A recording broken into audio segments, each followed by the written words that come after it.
Сәлем достар, сіздермен бірге қысқаша кино. Дәл осы шығарылымда сіздерге «Как приручить дракона» мультфильмінің екінші бөлімін қысқаша айтып беретін болам. Ал бірінші бөлімі менің арнамда шыққан болатын. Және фильмді толықтай түсіну үшін бірінші бөлімді көруге кеңес беремін.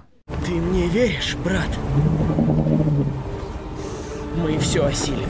Олух аралында викингтер мен айдаһарлардың арасында бейбітшілік орнағанына 5 жыл болды. Жас кейіпкерлер қойларды пайдаланып айдаһарлар жарысын ойнайды. Ал Икинг болса, әдеттегідей жарысқа қатыспай, қоршаған әлемді саяхаттап жүр. Осынша уақыттың ішінде Икинг айдаһар сияқты ұшуды да үйренген екен. Онымен қоса қоршаған әлемді зерттеп, үлкен карта жасап жүр. Ойыннан кейін Астрид айдаһарымен бірге Икингті қуып жетті. Сонда жігіт қызға әкесінің Икингтің тайпа көсемі болғанын қалайтынын айтты. Бірақ та жігіт ондай жауапкершілікке дайын емеспін дейді.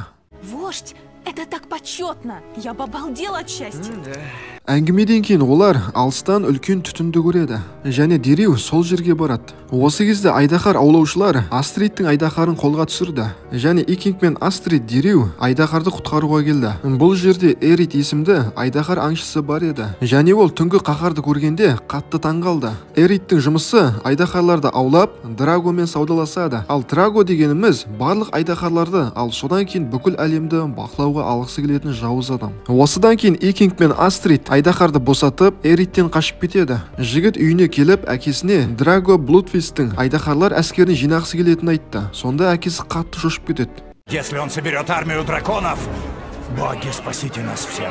Әкесі Стойк дереу қамалдың есіктерін жауып, ешкім шықпасын деп бұйырды. Ал Икинг болса әкесіне жалынып, Драгомен барып сөйлесейік дейді. Бірақ та әкесі қарсы, себебі Драго ешкімді тыңдамайды дейді. Болмағасын Икинг әкесінің бұйрығына қарамастан далаға қашып шықты. Ал ізінен Астрид та шығады. Және қайтадан Эриттің кемесіне келді. Және оған бізді Драгоға алып бар, есесіне 2 айдаһар сендердікі дейді. Сондағы Икингтің мақсаты Драгомен барып сөйлесіп, келісімге келу. Және оған айдаһарлардан ешқандай зиян жоқ екенін түсіндіргісі келеді. Я Эрет, сын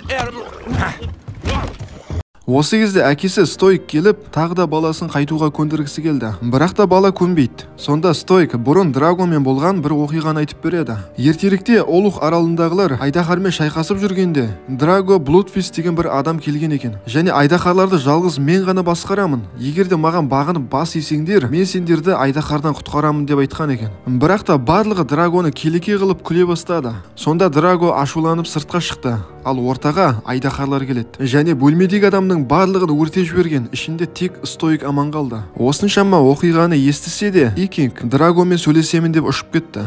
Осылайша бұлттан жоғары ұшып бара жатқанда, ол бетперде киген айдаһар шабандозымен кездеседі. Белгісіз адам жігіт пен айдаһарды мұзды үңгірге алып барды. Ал үңгірдің ішінде бұрын көрмеген айдаһар түрлері өте көп. Ал белгісіз шабандоз дегеніміз Икингтің анасы екен. Оның есімі Валка.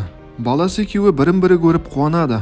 Үңгірде Икинг барлық айдаһарлардың айдаһар патшасына бағынатынын білді. Онымен қоса дәу айдаһар барлығын басқара алады екен. Валка баласына Олухтан қалай кетіп қалған туралы айтты. Ертеректе Олух аралындағылар айдаһарлармен соғысатын еді. Сондай бір соғыстың кезінде кішкентай бүлдіршін Икингтің қасына айдаһар келіп тұрғанда, айдаһардың балаға мейіріммен қарап тұрғанын көреді. Осы кезден бастап Валка айдаһарлардың ешқандай зиян емес екенін білді. Алайда бөлмеге Стойк кірген кезде айдаһар қорыққаннан Валканы өзімен бірге алып кетті. Содан бері Стойк әйелін өлді деп ойлаған. Ал Валка болса айдаһарлардың барлығын зерттеп, олардың қыр-сырын біліп, айдаһарлардың ханшайымына айналып кеткен. Осы уақытта Астрид басқа балалармен бірге Эритті қорқытып, бізді Драгоға алып бар дейді. Осылайша балалар Драгоға да келді. Алайда Драгоның әскері балаларды және айдаһарларды қолға түсірді.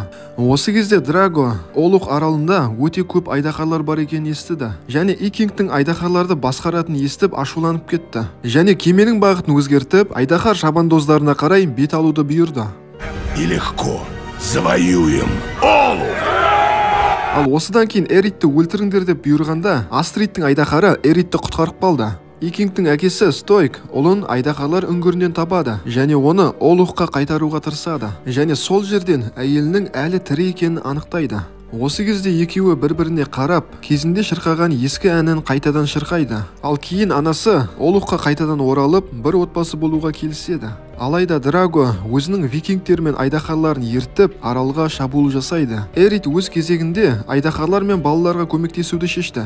Үлкен соғыс басталды. Екі жақ айдаһарлары бір-бірімен қырылуда. Викингтің анасы Валка өзімен бірге айдаһарлар патшасын алып шықты. Ал Драго болса өзімен бірге айдаһарлар патшасына қарсы қара айдаһар патшасын алып келеді. Драго викингтің анасын өлтірейін деп жатқанда көмекке Стойк келеді және Драго екеуі кішігірім төбелесіп қалады. Осылайша екі жақтың ең үлкен патша айдаһарлары төбелесіп жатқанда қара айдаһар ақ айдаһарды құлатып, оның бүйіріне мүйізін тығып өлтіреді. Үлкен қара айдаһар айналасындағы барлық айдаһарларды, соның ішінде түнгі қаһарды да өзінің гипнозымен бағындырады. Осы гипноздың арқасында Драгоның бұйрығымен түнгі қаһар викингті өлтірмекші. Әкесі Стойк баласын құтқару үшін жүгіріп келе жатыр. Ал Беззубик аузымен от шашқан кезде, оның шашқан оты Стойкқа тиіп, осы жерде әкесі қайтыс болды. Осыдан кейін үлкен айдаһар гипноздың арқасында бүткіл айдаһарларды өзіне бағындырып, Олух аралына қарай бет алды.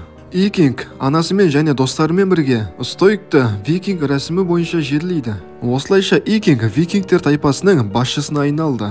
Енді викинг Драгоны тоқтатып, Беззубикті өздеріне қайтару керек деп шешті.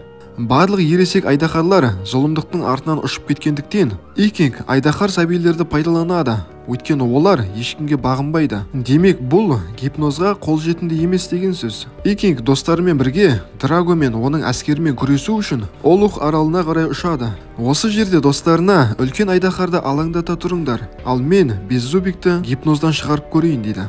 Балалар катапультамен қойды атып, үлкен айдаһарды алаңдатады. Ал енді біреусі үлкен дабыл белгісін іске қосты. Осы сәтті пайдаланып, викинг Беззубикке жақындап, оған әкемнің өліміне сенің ешқандай кінәң жоқ, сен менің досымсың деп қайта-қайта қайталайды. Соның арқасында Беззубикті гипноздан аман есен шығарды. Енді бала Беззубикті тағы да гипнозға түсіп қалмас үшін оның көзін шүберекпен байлап қояды. Драго зұлым айдаһарға викинг пен айдаһарды өлтір деп бұйырды. Бірнеше сәтсіз әрекеттен кейін зұлым айдаһар викингті аузынан шығатын мұзбен атып тастайды. Бірақ та Беззубик оны өзінің қанатымен жауып үлгереді. Содан кейін екеуі де мұздың астында қалды.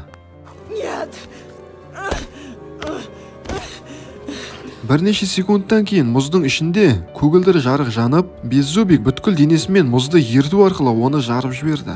Мұздан босатылғаннан кейін Беззубик белгісіз бір қаһарлы күйге енеді. Оның денесінің кейбір жерлері жарқырай бастады және от шашу күші де екі есе арта түсті. Содан кейін үлкен айдаһарға қарсы шығып, оны шайқасуға шақырады. Дәл осы кезде басқа айдаһарлардың барлығы гипноздан оянып, Беззубиктің қасына шықты және барлығы жабылып, үлкен айдаһарды оттарымен ата бастады.